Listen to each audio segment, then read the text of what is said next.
J'ai Beckett, par exemple, a passé son permis de conduire à 60 ans en 1968, d'une façon un peu étrange parce que c'était un Parisien et que et je me suis toujours demandé pourquoi, alors que j'ai passé moi 7 fois le permis de conduire sans jamais l'avoir parce que je souffre d'hyperémotivité pathologique et que compliqué. Et je me suis toujours dit, mais pourquoi Beckett passe son permis de conduire à 60 ans et, euh, et en fait, j'ai une espèce d'intuition, il faudrait que je vérifie, mais il le passe en 68 en sachant que le prix Nobel de littérature lui pend au nez.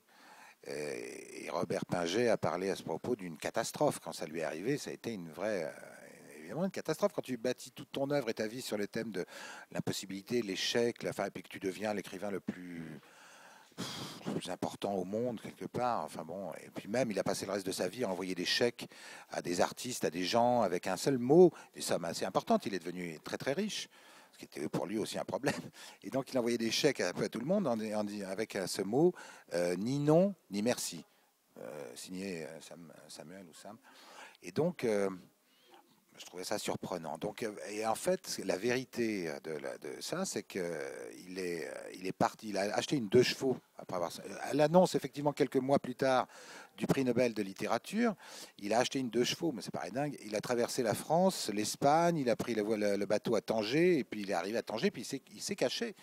Lindon a été chercher le prix Nobel à sa place en disant bon ben voilà c'est comme ça et puis tous les journalistes du monde entier se sont mis en quête de trouver le Beckett. Personne ne savait où il était et c'est extraordinaire parce qu'on finit par retrouver sa trace. Il deal avec les journalistes, d'accord pour des photos, mais je ne dis rien, pas d'interview comme d'habitude. On voit il y a des photos de Beckett magnifiques avec cigare, tout bronzé, tout ça.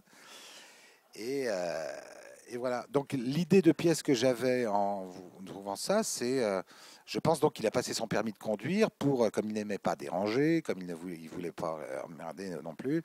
Il savait que qu'il allait y avoir droit. Il s'est tiré tout seul et j'avais l'idée d'écrire une pièce suite à, par exemple, d'une pièce de Peter Turini, qu'on voyait une bagnole sur scène. Enfin, c'est possible.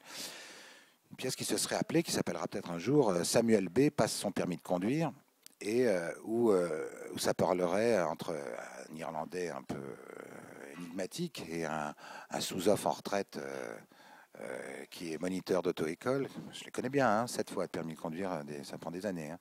Et puis donc, ça part une pièce avec des segments comme ça, des séquences où ça parlerait du point mort, des choses de la bagnole.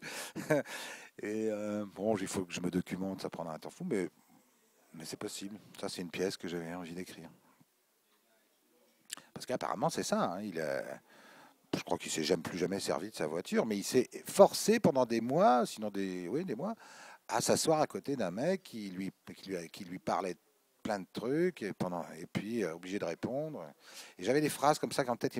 À un moment, il se serait rendu compte que l'autre est un écrivain connu, ouais, et qu'il lui dirait mais qu'est-ce que vous préféreriez avoir, le prix Nobel de littérature ou votre permis de conduire ou le permis de conduire, quelque chose comme ça.